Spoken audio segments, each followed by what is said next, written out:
newtons? Just is. Just is. Got the first part right, the second part's a little lame, I have to admit. Can anybody explain why it's 20 newtons? What's changing? I said 1 meter per second. So the velocity is constant.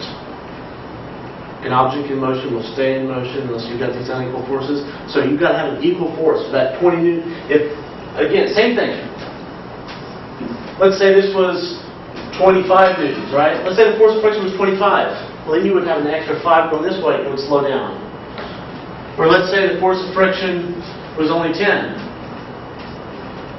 Well, then you would have 10 more pushing than resisting, and you would be accelerating. So if it's just going 1 meter per second exactly, and staying exactly 1, steady state, nothing's changing except your position. So, it's 20 newtons. Okay? That's for any steady speed. For a steady state system, nothing's really changing. It's steady state. Okay.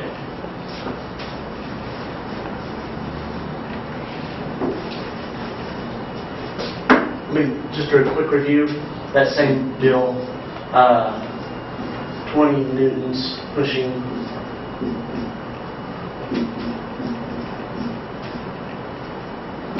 How much power is that?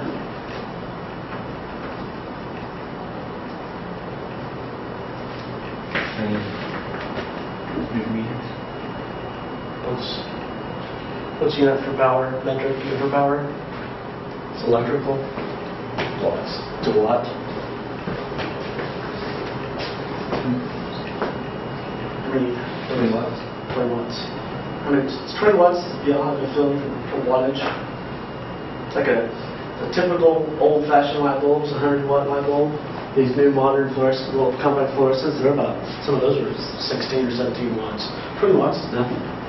You know, that laptop there operating about 25 watts. Big PC, a couple hundred watts. You know, 20 watts is nothing. So, human body is on the order of 100, 200 watts. Operated human body. Okay, so a couple of key things.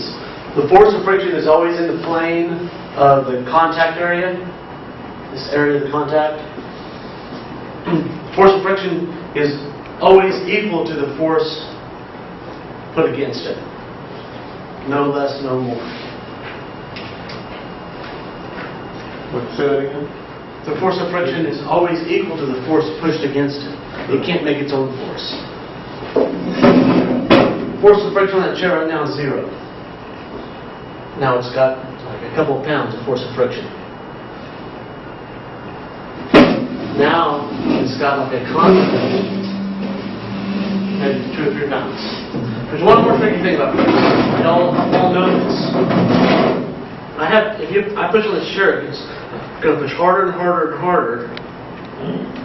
Once it starts sliding, it's easier again. You know, if you got to push something big and heavy, you kind of push, jam it. Once you get it sliding, you want to keep it sliding, and you don't want to stop until you get to where you were at. Y'all have a problem if you? Yeah, what's with threshold?